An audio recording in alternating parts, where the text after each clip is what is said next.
नाज़रीन अस्सलाम वालेकुम। ज़ेड न्यूज़ के ख़बरनामे में आपका इस्तक़बाल है। मैं सलमान ख़ान। आगे बढ़ने से पहले सुर्ख़ियों पर नज़र डालते हैं। वज़ीर आला रेवंत रेड्डी और वज़ीर दिफ़ा राजनाथ सिंह ने गच्चीबौली हैदराबाद में साइंस नुमाइश का किया इफ्तिताह। रियासती हुकूमत की खुद रोज़गार स्कीमों को अव्वलीन तरजीह। 2 मार्च को 6000 करोड़ रुपए के मनसूबों का किया जाएगा ऐलान। नायब वज़ीर आला भट्टी विक्रमार्का का इजलास। जमहूरियत की खतरों के तहफ़्फ़ुज़ के लिए कांग्रेस की जिद्दोजहद। भारत में जमहूरी निज़ाम के इस्तेहकाम में कांग्रेस का अहम किरदार। वज़ीर उत्तम कुमार रेड्डी का बयान। वरंगल मामनूर एयरपोर्ट की तरक्की के लिए मरकज़ी हुकूमत की मंजूरी। तामीराती काम जल्द ही होगा शुरू। हुकूमत की नाइंसाफ़ियों का हिसाब लिया जाएगा। BRS कारकुनों को हरासा करना बंद किया जाए। MLC के कविता का बयान। वज़ीर आला रेवंत रेड्डी 2 मार्च को वनापर्ती में सिलाई मशीनों की तकसीम का करेंगे आगाज़। माइनॉरिटी फाइनेंस कॉरपोरेशन के चेयरमैन उबैदुल्लाह कोतवाल की प्रेस कॉन्फ्रेंस। अब पेश है खबरों की तफसील। वज़ीर आला रेवंत रेड्डी और मरकज़ी वज़ीर राजनाथ सिंह ने गच्चीबौली हैदराबाद में नेशनल साइंस डे की तकरीबात के मौके पर विज्ञान वैभव 2025 साइंस नुमाइश का इफ्तिताह किया। ये नुमाइश विकसित भारत के लिए साइंस और जदीद मौजू पर मुनक़्क़िद की गई, जिसका मकसद भारतीय नौजवानों को आलमी क़ियादत के लिए तैयार करना है।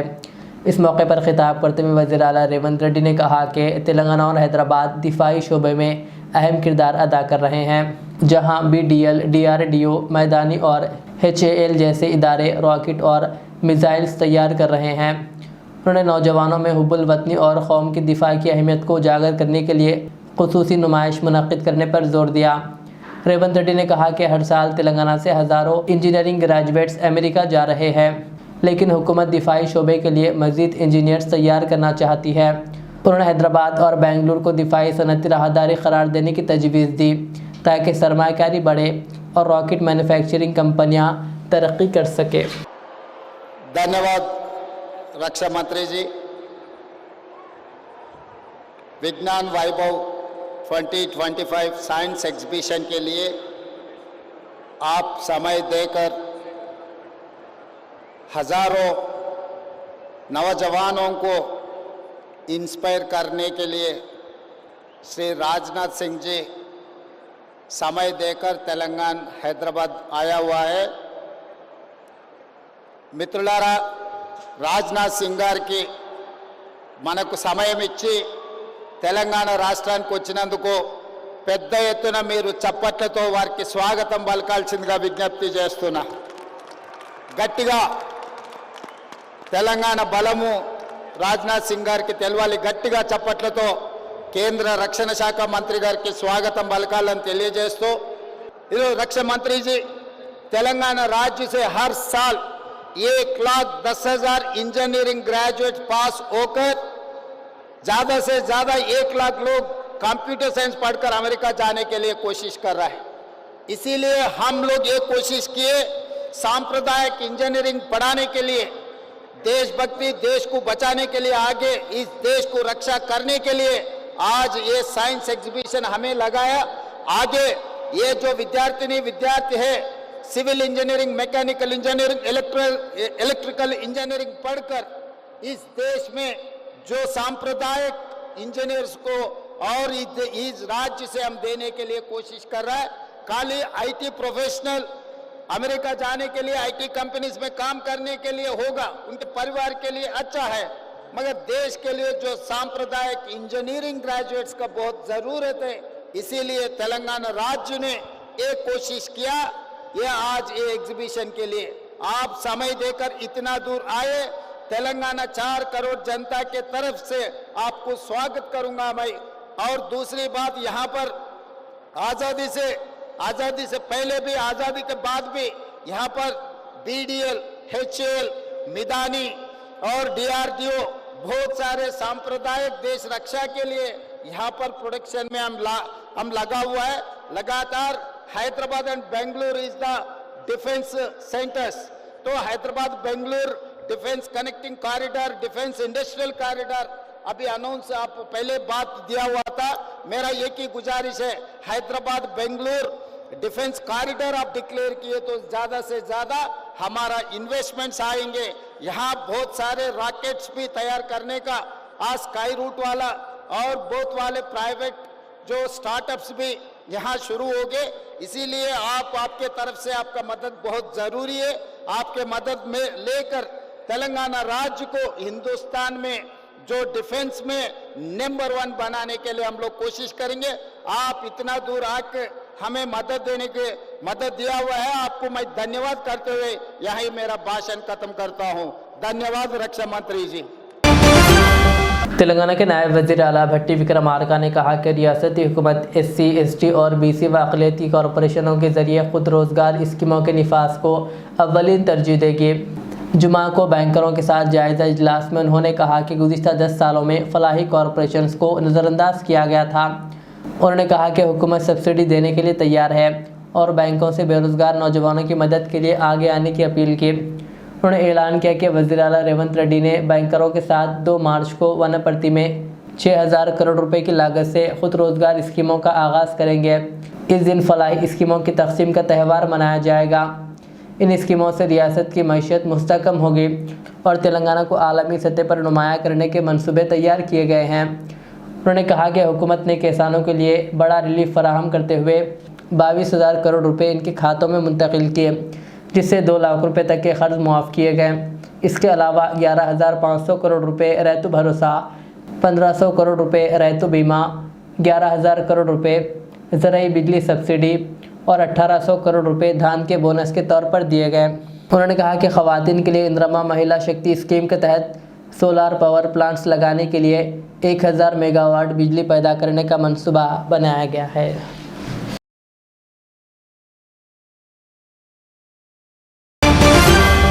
रियासती वज़ीर उत्तम कुमार रेड्डी ने कहा कि कांग्रेस पार्टी ने न सिर्फ भारत की आज़ादी के लिए जिद्दोजहद की बल्कि मुल्क को इस मुकाम तक पहुंचाने के लिए भी अहम किरदार अदा किया।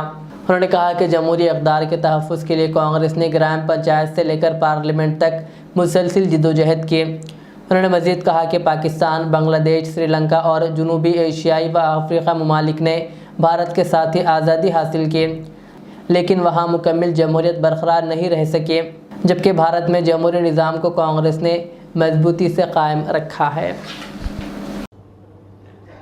స్వాతంత్రం కోసం పోరాడిన కాంగ్రెస్ పార్టీ, భారతదేశానికి ఈ స్థాయిలో తీసుకొచ్చిన కాంగ్రెస్ పార్టీ ప్రజాస్వామ్య విలువలు కాపాడడానికి కింది స్థాయి నుంచి గ్రామ పంచాయతీ నుంచి పార్లమెంట్ వరకు నిరంతరం పోరాటం చేసింది। ఈరోజు మన చుట్టుపక్కల దేశాలు చూస్తే భారతదేశంతో సమానంగా స్వాతంత్రం సాధించిన దేశాలు పాకిస్తాన్ కానీ, బంగ్లాదేశ్ కానీ, శ్రీలంక కానీ, పైన దేశాలు కానీ, సౌత్ ఏషియన్ దేశాలు కానీ, ఆఫ్రికాలో అనేక దేశాలు కానీ ఎక్కడ కూడా పూర్తి ప్రజాస్వామ్యం మిగల్లేదు। కేవలం భారతదేశంలో ఈ స్థాయిలో ప్రజాస్వామ్యం ఉందంటే this is the contribution of Congress party. Telangana के वरंगल ज़िले के मामनूर में नए एयरपोर्ट की तामीर के लिए अहम पेशरफ्त हुई है। मरकज़ी हुकूमत ने इसके मंसूबे के लिए ग्रीन सिग्नल दे दिया है, जिस पर काफ़ी अरसे से गौर किया जा रहा था। तेलंगाना हुकूमत ने पहले ही मामनूर को एयरपोर्ट के तौर पर तरक्की देने की तजवीज़ मरकज़ी हुकूमत को भेजी थी और अब इसकी मंजूरी मिल चुकी है। इस फैसले से वरंगल में सफरी सहूलियात में बेहतरी आएगी और हवाई सफ़र, तिजारत और मईशत को फ़रोग़ मिलेगा। रियासती हुकूमत की दरख्वास्त पर मामनूर एयरपोर्ट ऑपरेशंस के लिए मरकज़ी वज़ीर राम मोहन नायडू ने अहकामात जारी कर दिए हैं। वज़ीर राम मोहन नायडू ने एयरपोर्ट अथॉरिटी को जल्द ही तामीराती काम शुरू करने के लिए हिदायत दी है। तेलंगाना में MLC इंतखाबात के बाद बैलेट बॉक्स और अमले को ले जाने वाली बस जुमा 28 फरवरी को जगतियाल करीमनगर रोड पर हादसे का शिकार हो गई, जिसके नतीजे में 20 अफराद ज़ख्मी हो गए। ये हादसा उस वक्त पेश आया जब इंतखाबी अमला भैंसा से बैलेट बॉक्स लेकर करीमनगर पहुंचाने के बाद वापस लौट रहा था। इसी दौरान निर्मल डिपो की एक RTC बस ने भैंसा डिपो की बस को पीछे से टक्कर मार दी। ये वाक़या कोडियम याला मंडल के नमाली कुंडा मज़ाफ़ाती इलाके में रेलवे ट्रक के करीब पेश आया। ज़ख्मियों को फौरी तौर पर अस्पताल मुंतकिल कर दिया गया।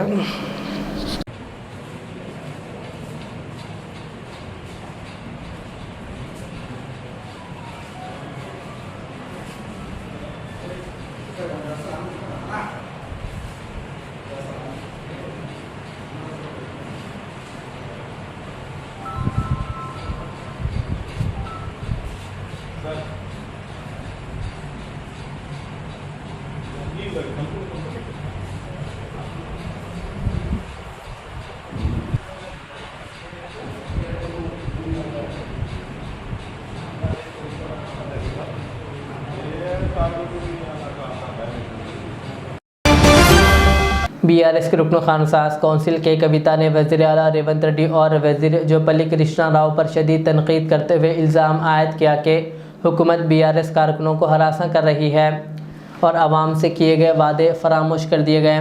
ज़िले नागर कर्नूल में प्रेस कॉन्फ्रेंस से खिताब करते हुए के कविता ने कहा कि बीआरएस हुकूमत की हर पॉलिसियों और इसकी हरकतों पर नज़र रखी हुई है और वक्त आने पर हिसाब लिया जाएगा। कविता ने इल्ज़ाम लगाया कि बीआरएस कारकुन श्रीधर रेड्डी का कत्ल हुआ, लेकिन हुकूमत और पुलिस ने इस मामले में संजीदगी नहीं दिखाई। उन्होंने कहा कि किसानों को बारीक धान बोनस देने का वादा धोखा साबित हुआ और रैयतु भरोसा कर्ज माफ़ी स्कीम का फ़ायदा भी महदूद अफराद तक पहुँचा। उन्होंने इंतबा दिया कि बीआरएस कारकुनों को निशाना बनाने वालों का सख्त मुहासबा किया जाएगा और वक्त आने पर मुनासिब जवाब दिया जाएगा। అదేవిధంగా జూపల్లి కృష్ణారావు గారు మరి ఇక్కడ మొత్తం కొల్లాపూర్ నియోజకవర్గంలో బీఆర్ఎస్ పార్టీ తరఫున నిలబడ్డటువంటి ఏ నాయకుడైనా సరే మరి వారి మీద కక్ష కట్టి చిన్నదైనా పెద్దోళ్ళైనా ఒక ఫేస్బుక్లో చిన్న పోస్ట్ పెట్టినా లేకపోతే ఏదైనా నిలబడి ప్రశ్నించినా ఏది అడిగినా కూడా కేసులు పెట్టి ఇబ్బంది పెడుతున్నటువంటి పరిస్థితి ఉన్నది। ఇక్కడ శ్రీధర్ రెడ్డి అనేటటువంటి మా కార్యకర్తను కూడా దారుణంగా మరి చంపడం కూడా జరిగింది। అయినప్పటికీ ముఖ్యమంత్రి సొంత జిల్లా అయిన జూపల్లి కృష్ణారావు గారు మంత్రివర్గంలో ఉన్నప్పటికీ కూడా పోలీస్ వాళ్ళు ఆ కేసు మీద పురోగతి లేకపోవడం అన్నది చాలా దారుణం। అంటే కేవలం ప్రభుత్వానికి హంతకులకు కొమ్ముగాస్తున్నారు తప్పితే ప్రజల పక్షాన మీరు నిలబడలేరన్న విషయం ఇవాళ తెలుస్తూ ఉన్నది। అందుకే మేము మళ్ళా ప్రభుత్వంలో ఉన్నారు, ప్రజలు మెచ్చే పని చేయండి తప్పితే ప్రతిపక్షాల మీద దాడి చేస్తే మీకేం రాదు। అందుకే మళ్ళా ఇవాళ చెప్తా ఉన్నాం, ముఖ్యమంత్రి గారు మీ మహబూబ్ నగర్ ఉమ్మడి మహబూబ్ నగర్ జిల్లా నుండే చెప్తా ఉన్నాం, ఖచ్చితంగా పింక్ బుక్ మెయింటైన్ చేస్తాం। మా కార్యకర్తల మీద దాడి చేసిన వాళ్ళు నాయకులైనా అధికారులైనా ఎవరిని కూడా వదిలిపెట్టాం, అందరి చిట్టా రాసి పెట్టుకుంటాం। మాకు కూడా టైం వస్తుంది, అప్పుడు మాత్రం ఖచ్చితంగా చెప్తామని చెప్పి మరి అంతవరకు तेलंगाना माइनॉरिटी फाइनेंस कॉरपोरेशन के चेयरमैन मोहम्मद उबैदुल्ला कोतवाल ने एक प्रेस कॉन्फ्रेंस से खिताब करते हुए कहा कि वज़ीर आला रेवंत रेड्डी 2 मार्च को वनपर्ती में सिलाई मशीनों की तकसीम का आगाज़ करेंगे। पहले मरहले में 9 अजला में 10,490 और दूसरे मरहले में 31,740 मशीनें तकसीम की जाएंगी। उन्होंने कहा कि कॉरपोरेशन अक़लियती नौजवानों को हुनरमंदी की तरबियत फ़राहम कर रहा है ताकि इन्हें रोज़गार के मौक़े मिल सकें, जबकि दीगर कमज़ोर मुस्लिम बरादरियों के लिए भी माली इमदाद के मंसूबे पर गौर ख़ौस किया जा रहा है। तेलंगाना में माइनॉरिटी फाइनेंस कॉरपोरेशन कायम हुई है बात, हम लोगों ने मुसलसल 1 साल उसका ब्लू प्रिंट तैयार करने के लगे हुए थे। ये फाइनेंस कॉरपोरेशन का जो ख़ास मकसद है, उसका एम ऑब्जेक्ट है गवर्नमेंट ये कॉरपोरेशन के ज़रिए अक़लियतों की गुर्बत को दूर करना, जो मजबूर है उन लोगों पे काम पे लगाना, उद्धार करना, उनको माली इमदाद और मदद करने का इसका जो एम ऑब्जेक्ट से पूरे करने के लिए काम शुरू हुआ। इससे पहले आप लोगों से मैं बात किया था, आपको याद होगा, पहली बार हम लोगों ने सीविंग मशीन का जो प्रोग्राम स्टार्ट किए थे, एप्लीकेशन काल फर करें तो इस पूरे तेलंगाना में 2.5 लाख एप्लीकेशन जैसो बेनिफिशियरी एप्लीकेशन आए हैं। स्क्रूटनी जारी है और गवर्नमेंट की तरफ से सीएम साहब ने एक भरोसा दिलाया मुझे, जितने भी ज़रूरतमंद है नंबर मत देखिए आप, सब लोग जैसो आप जैसा करना है वैसा करो बोल के बात ही है। उसी अरसे में पहली बार जैसो तेलंगाना फाइनेंस कॉरपोरेशन, मैं समझता हूँ ये कॉरपोरेशन स्टार्ट जब से इतने बड़े पैमाने में करीब 40,000 मशीन सीविंग मशीन तेलंगाना में हम लोग डिस्ट्रीब्यूट करना जा रहे हैं। उसका 2 तारीख को ये वनपर्ती में सीएम साहब उसका लॉन्च करेंगे, जहाँ पर कोड नहीं है 11 डिस्ट्रिक्ट्स में, उसमें 10,490 मशीन जैसो ये डिस्ट्रीब्यूट करेंगे हम लोग 11 डिस्ट्रिक्ट्स में। 7 तारीख के बाद जैसो कोड पूरा जैसो ख़त्म होगा, उसके बाद पूरे तेलंगाना में जैसो बाकी मशीन पे डिस्ट्रीब्यूट करने का काम चालू रहेगा। खाली मशीनें नहीं बल्कि सीएम साहब ने एक सैंक्शन किए हैं फिगर और इस नंबर सीएम साहब अनाउंस करेंगे। ख़ासकर तेलंगाना में जो बेवा औरतें हैं, मजलूम औरतें हैं, बेसहारा औरतें हैं, सिंगल औरतें हैं, उनको ऐसो खुद की कारोबार करने के लिए, खुद जैसे उनके हाथों उनके पैरों में ठहरने के लिए, उनके लिए भी मदद करने के लिए ऐसे एक स्कीम बना है, वो सैंक्शन हुआ है। नंबर और अमाउंट ये सो CM साहब अनाउंस करेंगे, वो भी ये सो इसी बजट में वो काम जारी होगा। साथ ही साथ जो फुकरू जमात है, आज भी ये सो चंद मुसलमान ये सो बंदर को खिलाना, रींछ को खिलाना, सांपा पकड़ना, बिच्छू पकड़ना, गांव में फिरना, मंग लेना, फक्र जो कर रहे हैं, वो लोग जैसे स्टीम लाने के लिए सो उनको एक बड़ा अमाउंट सैंक्शन किया है गवर्नमेंट ने, वो भी स्कीम बना है, वो भी सैंक्शन हुआ है, CM साहब अनाउंस कर दिए। मैं आपके ज़रिए मैं आवाम से ये चाहता हूँ कि पहली बार रेवंत रेड्डी साहब ने फाइनेंस कॉरपोरेशन के जरिए इस तेलंगाना के मुसलमान और यूथ और नौजवानों को और नौजवान लड़कियों को, लड़कों को, औरतों मर्दों को जो कुछ भी अगर से कारोबार करना है, इंस्टीट्यूट लगाने का है या कारोबार लगाने का है और कुछ करने का है, उसके लिए ये सो फाइनेंस कॉरपोरेशन के जरिए पैसे सब्सिडीज अमाउंट देंगे, डायरेक्ट सब्सिडी देंगे, बैंकेबल सब्सिडीज देंगे, बैंक लोन्स देंगे। ये से काम जारी हुआ। सेकंड का जो प्रोग्राम है ये लॉन्चिंग स्टार्टिंग प्रोग्राम है। ये प्रोग्राम कंटिन्यू 4 साल चलेगा। इससे पहले हुकूमतों ने सिर्फ इलेक्शन के लिए एक प्रोग्राम बनाकर जैसे लोग स्कीम सैंक्शन किए थे, इलेक्शन के बाद इलेक्शन टाइम में बांटते थे। 9 साल में कुछ नहीं किया, लेकिन लास्ट 1 साल जो जैसे कुछ सब्सिडी लोन देकर जैसे इसको ये करे। ये यहाँ ये कांग्रेस हुकूमत में रविंद्र साहब की क़यादत में ये नहीं है, बल्कि ये स्कीम हम लोग 5 साल का स्कीम बनाए हैं। इसका 5 साल की स्कीम बनाए हैं। आज 2 लाख जो मशीन जैसे हमारे पास ऐप में है, फेस वाइज जैसे हर साल देते जाएंगे, हम लोग पूरा कंप्लीट करेंगे। इतना ही आपके ज़रिए मैं आवाम से अपील करता हूँ कि जो फाइनेंस कॉरपोरेशन के ज़रिए जो कुछ भी एक प्रोग्राम सिंपल हो रहे हैं, उसको ये सो आप खास कर उसको देखिए, उसमें इन्वॉल्व होकर जैसे उसको इस्तेमाल कीजिए। और ज़रूर जैसो गवर्नमेंट आपके हक़ में है, आपको जैसो आपको काम लगाने के हक़ में है, आपको मदद करने के हक़ में है, आप जैसे इस्तेमाल कीजिए इतना कर सकते हैं। मजलिस इत्तेहादुल मुस्लिमीन के जनरल सेक्रेटरी सैयद अहमद पाशा खादरी ने बताया कि मजलिस के 67वीं यौम तासीस के मौके पर 1 मार्च को दारुस्सलाम हैदराबाद में अज़ीमुश्शान जलसा मुनक़िद किया जा रहा है, जिसमें सदर मजलिस बारिश असदुद्दीन अवैसी और फ्लोर लीडर अकबरुद्दीन अवैसी का खुसूसी खिताब होगा। उन्होंने मजलिस के अरकान असम्बली व कौंसिल, कॉरपोरेटर्स, सदर व मोतमदीन और कारकुनान से जलसे में कसीर तादाद में शिरकत की अपील की। साथ ही उन्होंने मुल्क भर में मजलिस के दफातर के ज़िम्मेदारान से भी परचम कुशाई करने और मजलिस की तारीख़ बयान करने की अपील की। मजलिस इत्तेहादुल मुस्लिमीन के 66 साल की तकमील की मसरत में अज़ीमुश्शान जलसे आम दारुस्सलाम में बतारीख़ 1 मार्च मुनक़िद होगा। ठीक 10:30 बजे रस्म परचम कुशाई बदस्त मोहतरम नक़ीब मिल्लत अलहाज बैरिस्टर असदुद्दीन ओवैसी साहब सदर कुली मजलिस इत्तेहादुल मुस्लिमीन व रुकन पार्लियामेंट अंजाम पाएंगे। बाद अज़ां हबीब मिल्लत अकबरुद्दीन ओवैसी साहब कायद मुक़र्रना मजलिस पार्टी का तफसीली खिताब होगा और आखिर में मोहतरम नक़ीब मिल्लत अलहाज बैरिस्टर असदुद्दीन ओवैसी साहब सदर मजलिस रुकन पार्लियामेंट का खुसूसी खिताब होगा। आमियतुल मुस्लिमीन से अराकीन असम्बली, साबिक़ अराकीन असम्बली, अराकीन बल्दिया, साबिक़ अराकीन बल्दिया, सुदूर मोतमदीन, कारकुनान मजालिस इब्तदाई व मुहिबान मजलिस से इस अज़ीमुश्शान जलसे में कसीर तादाद में शिरकत की गुजारिश की जाती है। ये वजाहत ज़रूरी समझता हूँ कि हर साल हम 2 मार्च को ये अय्याम मनाते हैं। चूँकि 2 मार्च को 1 रमज़ान है, इसलिए एक दिन कबल ये यौम मनाया जा रहा है। इसलिए हमारे रियासत और बैरून रियासत के जहाँ जहाँ मजलिस के शाखे हैं, तमाम मजलिस अहबाब को हिदायत दी जाती है कि वो 1 मार्च को अय्याम मजलिस की तकारीब मनाएं, मजलिस की तारीख़ से लोगों को वाकिफ़ कराए, परचम कुशाई अंजाम दे, पुरअमन तकारीब के ज़रिए लोगों के पास मजलिस सरगर्मियों के शऊर को बेजार कीजिए ताकि लोग जमात के और करीब आ सके। शुक्रिया।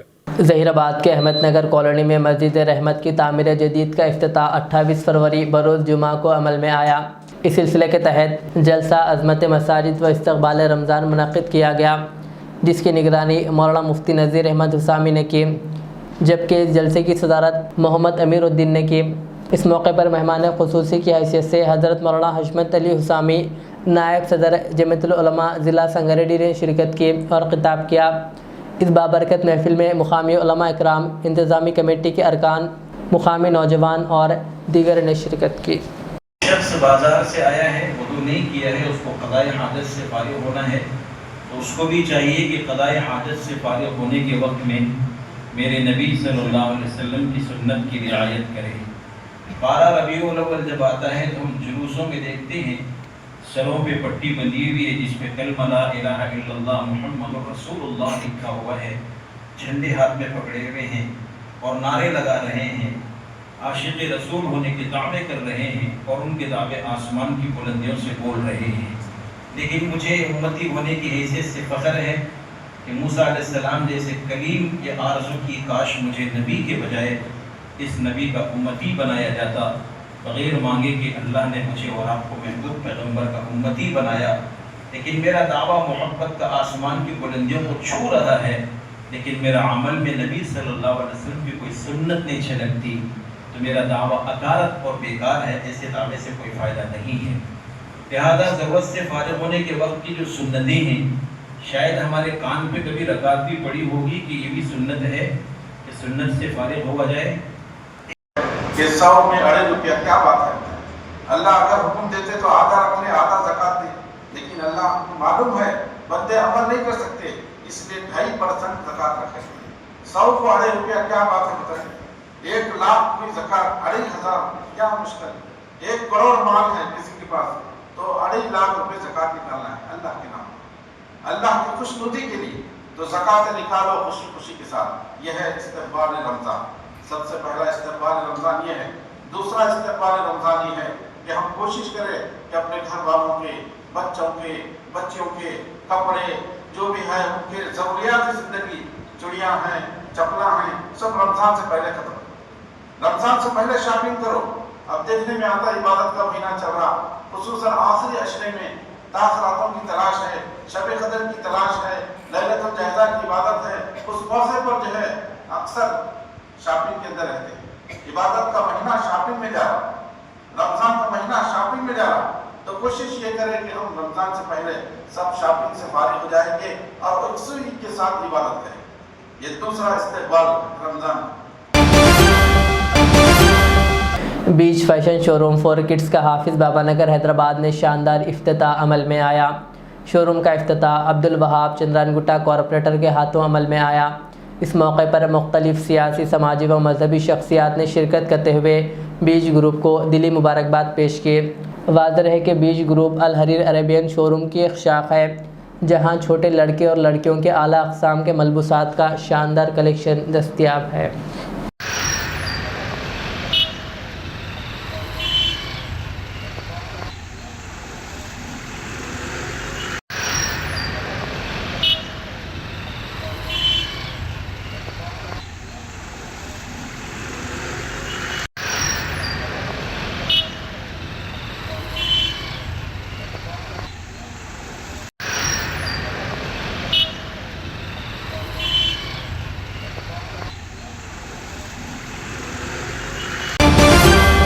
हैदराबाद के गौलीपुरा छतरी नाका में वाक़ मस्जिद कमल पोश में चांद्रा से 5 रमज़ान तक 6 शबी शबीना का इनेकाद किया जा रहा है, जिसमें मौलाना हाफिज़ मोहम्मद अनवरुल्लाह तमीम नक्शबंदी क़ादरी जामिया निज़ामिया मुकम्मिल कुरान मजीद 6 रातों में सुनाने की सआदत हासिल करेंगे।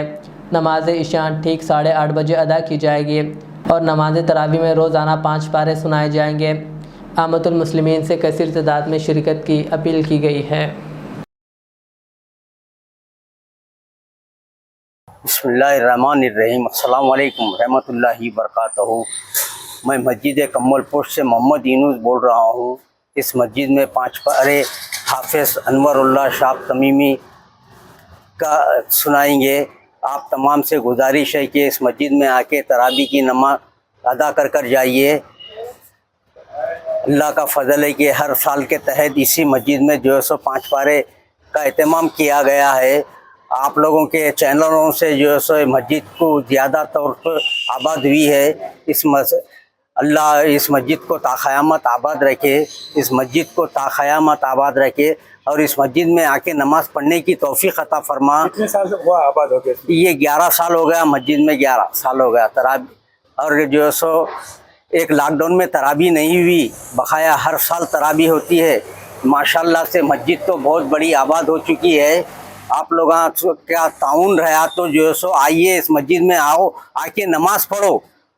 ये पार्किंग का जो है कुछ मसला चल रहा है, तो यहाँ पर पार्किंग की कैसी सहूलत रहेगी? नहीं, पार्किंग की सहूलत तो है, लेकिन जो है सो लोग ज्यादा होने से जरा बाहर ठहर रहे गाड़ियाँ, कोई सहूलत है, बहुत सहूलत है। इंशाअल्लाह ताला इस मस्जिद में कोई सहूलत हर चीज़ की सहूलत है। और मस्जिद में आके जो है सो नमाज अदा करिए। मस्जिद में आके गौलीपुरा मेन रोड पे मस्जिद है ये जब सुल्तान शाही से जब अपन आ रहे हैं तो मेन रोड से जो है सो ये बारकस तक सीधी एक ही रोड जाती।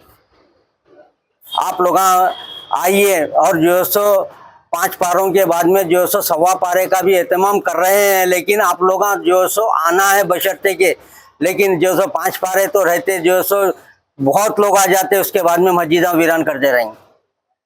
अल्लाह का फजल है कि जो है सो मस्जिद तो बहुत तकरीबन पूरी दुनिया में आबाद हो गई मस्जिद, लेकिन जो है सो लोग तो बहुत आ रहे हैं, नमाज पढ़ रहे हैं, जा रहे हैं, लेकिन जो है सो अपने को बाहर ठहर के एक 4-5 मुसल्ली को बुला लिए तो जो है सो जमात हो जाती है। उसके बाद में अल्लाह का शुक्र है कि 200-250 आदमी तो नमाज पढ़ते हैं डेली। मस्जिद सुबह में खुली तो शाम में बंद होती।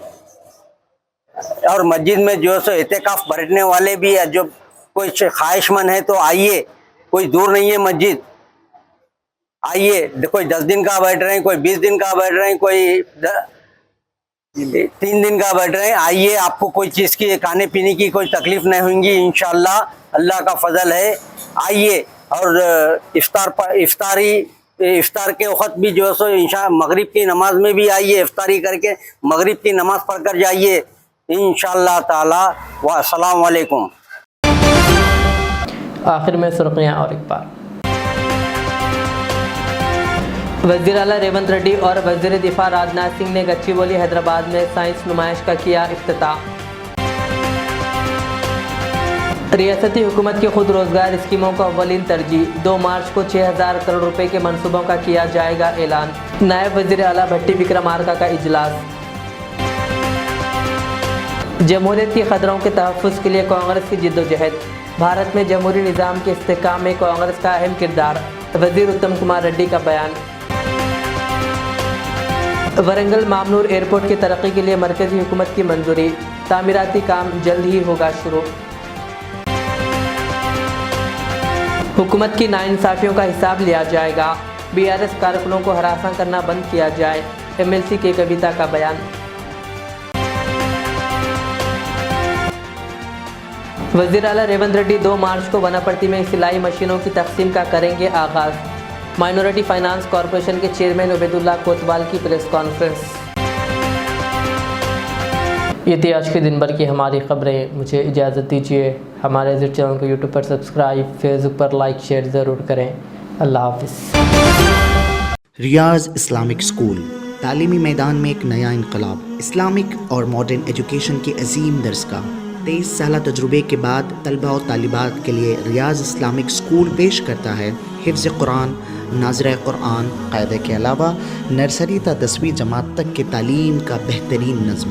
बच्चों के लिए हॉस्टल की सहूलत, मुस्तहिक़ तलबा के लिए खुसूसी रियायत, तलबा और तालिबात के लिए अलहदा क्लासेस के माकूल नज़्म, खुसूसी computer classes, hardware and software training. बच्चों में तहरीरी और तकरीरी सलाहियतों को उजागर करने के लिए हफ्तावारी प्रोग्राम। काबिल और मुशफ़िक़ असातिज़ा इकराम की निगरानी में बेहतरीन तालीम नज़्म।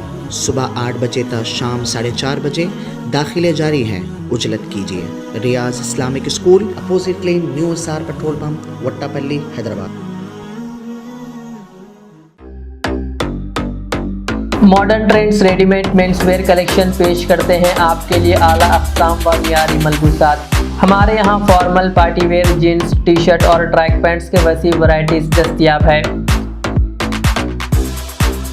इसके अलावा मर्दाना घड़ियाँ, सनग्लासेस और मियारी जूतों का शानदार कलेक्शन भी। ऑर्डर्स पर इम्पोर्टेड अशिया भी हासिल की जा सकती है, तो देर किस बात की, आज ही चले आएँ। हमारा पता है मॉडर्न ट्रेंड्स, बीबी का चश्मा रोड, टिकलकुंटा, फलकनुमा, हैदराबाद।